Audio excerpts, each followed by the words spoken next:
ਪਿਆਰੇ ਬੱਚਿਓ, ਅੱਜ ਦੀ ਅਸੀਂ ਇਸ ਵੀਡੀਓ ਰਾਹੀਂ ਸ਼੍ਰੇਣੀ 7ਵੀਂ 22 ਜੁਲਾਈ 2020 ਦਾ ਜੋ ਕੰਮ ਆਇਆ ਹੈ ਅਸੀਂ ਉਹ ਕਰਾਂਗੇ।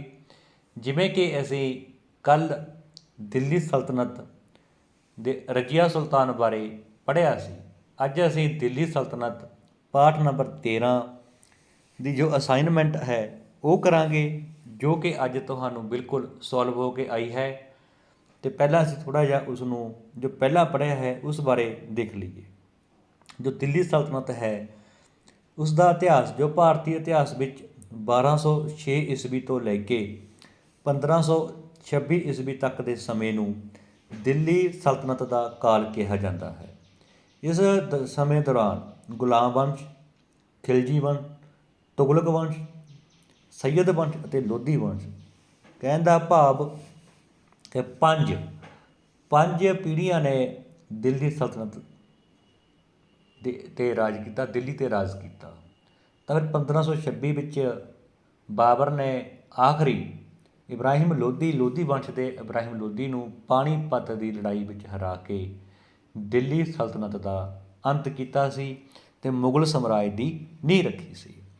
ਇਸ ਤਰ੍ਹਾਂ ਜੋ ਦਿੱਲੀ ਸਲਤਨਤ ਹੈ ਉਸ ਦਾ ਭਾਰਤੀ ਇਤਿਹਾਸ ਵਿੱਚ ਸਮਾਂ 1206 ਈਸਵੀ ਤੋਂ ਲੈ ਕੇ 1526 ਈਸਵੀ ਤੱਕ ਦਾ ਹੈ। ਅਤੇ ਦਿੱਲੀ ਸਲਤਨਤ 'ਤੇ 5 ਪੀੜ੍ਹੀਆਂ ਨੇ, 5 ਵੰਸ਼ਾਂ ਨੇ ਰਾਜ ਕੀਤਾ, ਜਿਨ੍ਹਾਂ ਦਾ ਸੀਰੀਅਲ ਬਾਈ ਸਭ ਤੋਂ ਪਹਿਲਾਂ ਗੁਲਾਮ ਵੰਸ਼, ਫਿਰ ਖਿਲਜੀ ਵੰਸ਼, ਫਿਰ ਤੁਗਲਕ ਵੰਸ਼, ਫਿਰ ਸੱਯਦ ਅਤੇ ਫਿਰ ਲੋਧੀ।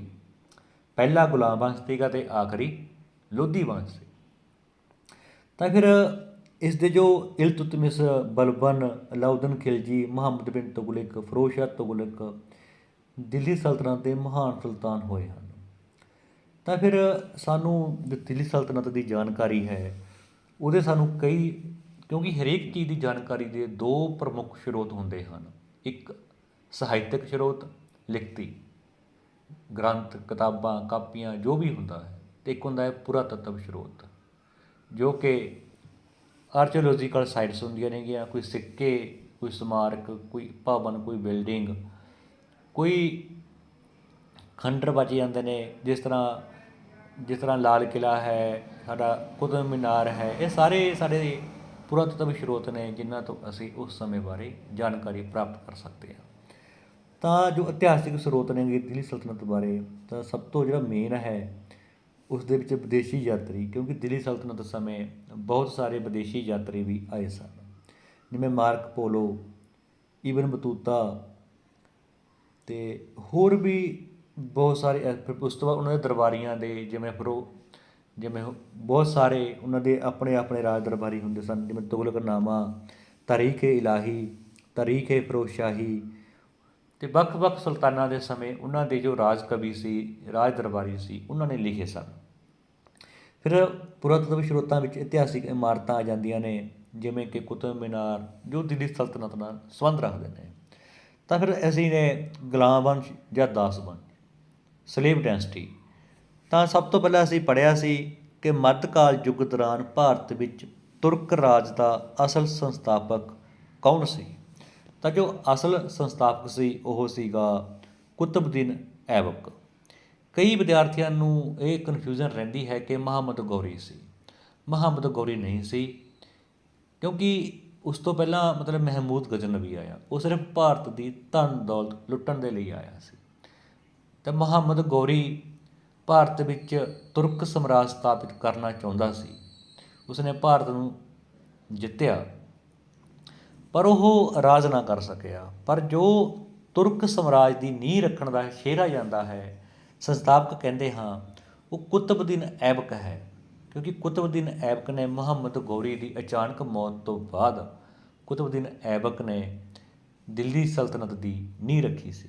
ਜੇ ਤੁਹਾਨੂੰ ਕੁਐਸਚਨ ਆ ਜੇ ਕਿ ਦਿੱਲੀ ਸਲਤਨਤ ਤੁਰਕ ਸਮਰਾਜ ਦਾ ਅਸਲ ਸੰਸਥਾਪਕ ਕੌਣ ਸੀ, ਤਾਂ ਕੁਤਬਉਦੀਨ ਐਬਕ ਹੈ। ਉਹ ਦਿੱਲੀ ਸਲਤਨਤ ਦਾ ਪਹਿਲਾ ਸ਼ਾਸਕ ਸੀ। ਉਸਨੇ ਪੰਜਾਬ ਭਾਰਤ ਦੇ ਜਿਵੇਂ ਗਜ਼ਨੀ ਦੇ ਸ਼ਾਸਕ ਜ਼ਲਦੋਜ਼ ਦੇ ਪੰਜਾਬ 'ਤੇ ਹਮਲੇ ਨੂੰ ਰੋਕਣ ਲਈ ਇਸ ਉੱਪਰ ਕਬਜ਼ਾ ਕਰ ਲਿਆ ਸੀ।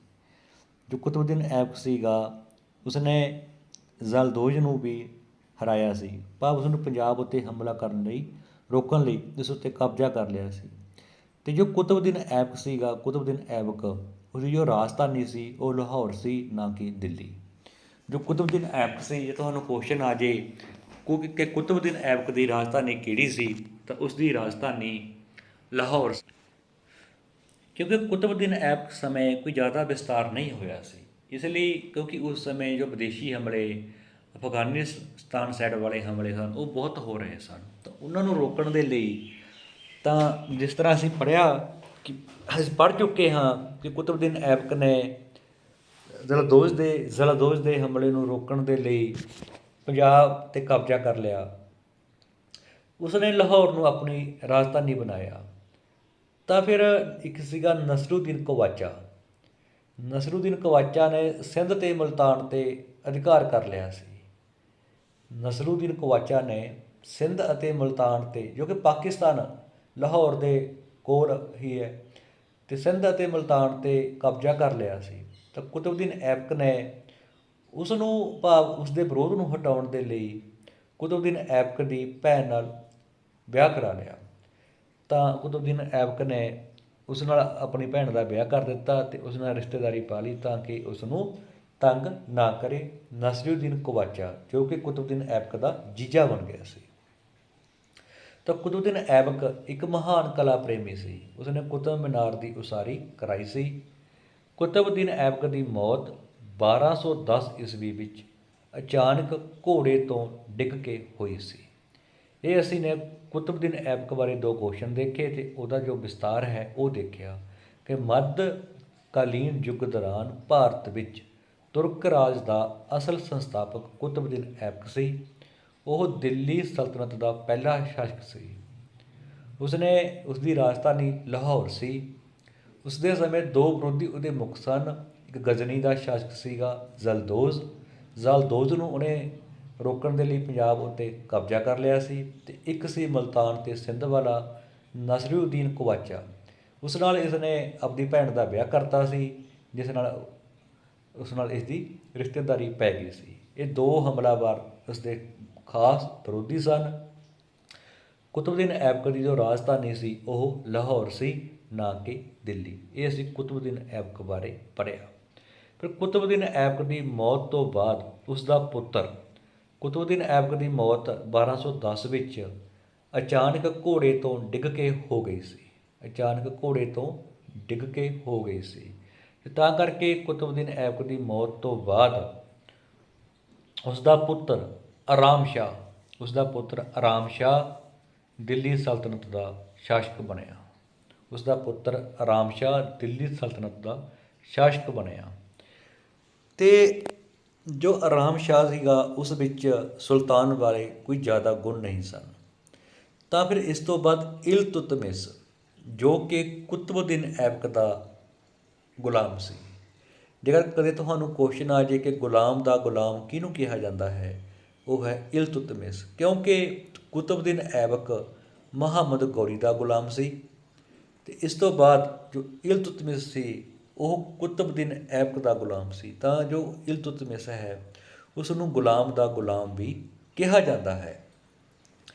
ਇਲਤੁਤਮਿਸ ਦੀ ਯੋਗਤਾ ਅਤੇ ਇਮਾਨਦਾਰੀ ਤੋਂ ਪ੍ਰਭਾਵਿਤ ਹੋ ਕੇ ਕੁਤਬਉਦੀਨ ਐਬਕ ਨੇ ਇਲਤੁਤਮਿਸ ਨੂੰ ਅਮੀਰ-ਏ-ਸ਼ਿਕਾਰ ਦਾ ਪਦ ਦਿੱਤਾ ਸੀ ਅਤੇ ਆਪਣੀ ਪੁੱਤਰੀ ਦਾ ਵਿਆਹ ਇਲਤੁਤਮਿਸ ਨਾਲ ਕਰ ਦਿੱਤਾ ਸੀ। ਅਤੇ ਜਦੋਂ ਕੁਤਬਉਦੀਨ ਐਬਕ ਦੀ ਮੌਤ ਹੋ ਗਈ ਤਾਂ ਉਸ ਦਾ ਪੁੱਤਰ ਆਰਾਮ ਸ਼ਾਹ ਦਿੱਲੀ ਦਾ ਸੁਲਤਾਨ ਬਣਿਆ ਸੀ, ਪਰ ਉਸ ਵਿੱਚ ਸੁਲਤਾਨ ਵਾਲੇ ਗੁਣ ਨਹੀਂ ਸਨ। ਤਾਂ ਫਿਰ ਉਸ ਨੂੰ ਮਾਰ ਕੇ ਇਲਤੁਤਮਿਸ ਨੇ 1211 ਵਿੱਚ ਦਿੱਲੀ ਦਾ ਸੁਲਤਾਨ ਉਹ ਆਪ ਬਣ ਗਿਆ ਸੀ। ਤਾਂ ਫਿਰ ਇਲਤੁਤਮਿਸ 1211 ਈਸਵੀ ਵਿੱਚ ਦਿੱਲੀ ਦਾ ਸ਼ਾਸਕ ਬਣਿਆ। ਜੋ ਇਲਤੁਤਮਿਸ ਸੀ ਉਹ 1211 ਈਸਵੀ ਵਿੱਚ ਦਿੱਲੀ ਦਾ ਸੁਲਤਾਨ ਜਾਂ ਦਿੱਲੀ ਦਾ ਸ਼ਾਸਕ ਬਣਿਆ। ਇਲਤੁਤਮਿਸ ਨੂੰ ਗੁਲਾਮ ਦਾ ਗੁਲਾਮ ਵੀ ਕਿਹਾ ਜਾਂਦਾ ਹੈ। ਫਿਰ ਚਲੋ ਇਲਤੁਤਮਿਸ ਸੀਗਾ, ਇਹਨੂੰ ਵੀ ਮਤਲਬ ਬਹੁਤ ਸਾਰੇ ਮਜਬੂਰੀਆਂ ਦਾ ਸਾਹਮਣਾ ਕਰਨਾ ਪਿਆ ਸੀ। ਤਾਂ ਉਸੇ ਤਰ੍ਹਾਂ ਜੋ ਗਜ਼ਨੀ ਦਾ ਸ਼ਖਸ ਸੀਗਾ ਤਜ਼ਾਊਦੀਨ ਜ਼ਲਦੋਜ਼ ਅਤੇ ਮੁਲਤਾਨ ਦਾ ਸ਼ਾਸਕ ਨਸਰੂਦੀਨ ਕਵਾਚਾ। ਪਹਿਲਾਂ ਜੋ ਕੁਤਬਦੀਨ ਐਬਕ ਸੀਗਾ ਅਤੇ ਜੋ ਸੀਗਾ ਮੁਲਤਾਨ ਦਾ ਕਵਾਚਾ, ਉਸ ਨੂੰ ਨਾਲ ਤਾਂ ਆਪਣੀ ਭੈਣ ਦਾ ਉਸਨੇ ਵਿਆਹ ਕਰ ਦਿੱਤਾ ਸੀ, ਅਤੇ ਜੋ ਗਜਨੀ ਦਾ ਸ਼ਾਸਕ ਸੀਗਾ ਅਤੇ ਉਸ ਨੂੰ ਥੋੜ੍ਹਾ ਉਹਨੇ ਹਰਾ ਕੇ ਭਜਾ ਦਿੱਤਾ ਸੀ। ਪਰ ਇਲਤੁਤਮਿਸ ਨੂੰ ਵੀ ਉਹਨਾਂ ਨਾਲ ਹੀ ਲੜਨਾ ਪਿਆ। ਤਾਂ ਇਸ ਤੋਂ ਇਲਾਵਾ ਜੋ ਇਲਤੁਤਮਿਸ ਸੀ, ਉਸਨੇ ਗਵਾਲੀਅਰ ਅਤੇ ਉਜ਼ੈਨ ਆਦਿ ਰਾਜਪੂਤਾਂ ਦੇ ਕਿਲ੍ਹਿਆਂ 'ਤੇ ਅਧਿਕਾਰ ਕਰ ਲਿਆ। ਭਾਵ ਹੁਣ ਲਾਹੌਰ ਵਾਲੇ ਪਾਸੇ ਤੋਂ, ਲਾਹੌਰ ਵਾਲੇ ਸਿਰੇ ਤੋਂ ਵਿਸਤਾਰ ਕਰਨਾ ਹੋਣਾ ਸ਼ੁਰੂ ਹੋ ਗਿਆ ਸੀਗਾ, ਅਤੇ ਜੋ ਕਿ ਉਜ਼ੈਨ ਹੈ, ਗਵਾਲੀਅਰ ਹੈ, ਲਗਭਗ ਮੱਧ ਪ੍ਰਦੇਸ਼, ਉੱਤਰ ਪ੍ਰਦੇਸ਼ ਤੱਕ ਇਹਨਾਂ ਨੇ ਆਪਣਾ ਚੰਗੀ ਤਰ੍ਹਾਂ ਰਾਜ ਸਥਾਪਿਤ ਕਰ ਲਿਆ ਸੀ। ਜੋ ਉੱਥੋਂ ਦੇ ਰਾਜਪੂਤਾਂ ਦੇ ਕਿਲ੍ਹੇ ਸੀ, ਉਹਨਾਂ 'ਤੇ ਇਹਨਾਂ ਨੇ ਅਧਿਕਾਰ ਕਰ ਲਿਆ ਸੀ। ਤਾਂ ਜੋ ਮੇਨ ਵਿਦਰੋਹ ਹੋਇਆ ਸੀਗਾ ਇਲਤੁਤਮਿਸ ਦੇ ਵਿਰੁੱਧ, ਉਹ ਹੋਇਆ ਸੀਗਾ ਬੰਗਾਲ ਦਾ ਵਿਦਰੋਹ, ਅਤੇ ਬੰਗਾਲ ਦੇ ਵਿਦਰੋਹ ਨੂੰ ਵੀ ਇਲਤੁਤਮਿਸ ਨੇ ਬੜੀ ਬਹਾਦਰੀ ਨਾਲ ਦਬਾ ਦਿੱਤਾ ਸੀ ਅਤੇ ਬੰਗਾਲ 'ਤੇ ਵੀ ਕਬਜ਼ਾ ਕਰ ਲਿਆ ਸੀ।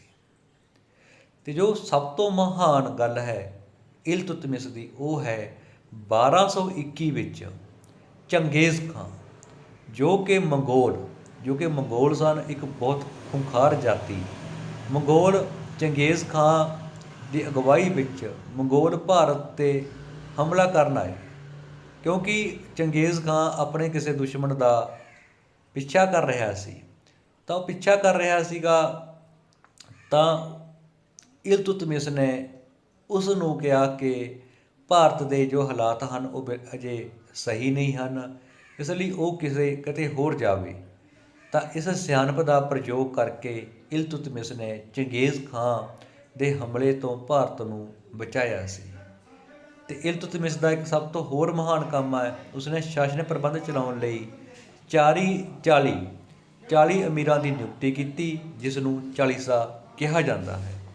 ਇਸ ਤਰ੍ਹਾਂ ਅਸੀਂ ਅੱਜ ਕੁਤਬਦੀਨ ਐਬਕ ਅਤੇ ਇਲਤੁਤਮਿਸ ਬਾਰੇ ਜੋ ਕੁਐਸਚਨ ਸਨ ਉਹ ਕੀਤੇ। ਮੈਂ ਉਮੀਦ ਕਰਦਾ ਕਿ ਤੁਹਾਨੂੰ ਇਹ ਚੰਗੀ ਤਰ੍ਹਾਂ ਸਮਝ ਆ ਗਿਆ ਹੋਵੇਗਾ, ਅਤੇ ਵੱਧ ਤੋਂ ਵੱਧ ਬੱਚਿਆਂ ਨੂੰ ਵੀਡੀਓ ਸ਼ੇਅਰ ਕਰੋ, ਅਤੇ ਹੇਠਾਂ ਇਸ ਦੇ ਅੱਜ ਜੋ ਇਸ ਦੇ ਜਵਾਬ ਹਨ, ਜੋ ਇਸ ਦੇ ਆਨਸਰ ਹਨ, ਉਹ ਸੋਲਵ ਹੋ ਕੇ ਆਏ ਹਨ। ਤੁਸੀਂ ਇੱਥੋਂ ਦੇਖ ਕੇ ਆਪਣੇ ਅੰਗਰੇਜ਼ੀ ਮਾਧਿਅਮ ਵਾਲੇ ਵਿਦਿਆਰਥੀ ਆਪਣੀ ਜੋ ਉਹਨਾਂ ਦਾ ਕੰਮ ਆਇਆ ਹੈ, ਆਪਣੀ ਸਲਾਈਡ ਹੈ, ਉੱਥੋਂ ਕਰ ਸਕਦੇ ਹਨ, ਅਤੇ ਪੰਜਾਬੀ ਮਾਧਿਅਮ ਵਾਲੇ ਇੱਥੋਂ ਆਪਣੀ ਜੋ ਉਹਨਾਂ ਦਾ ਕੰਮ ਆਇਆ ਹੈ, ਇੱਥੋਂ ਦੇਖ ਕੇ ਕਰ ਸਕਦੇ ਹਨ। ਧੰਨਵਾਦ।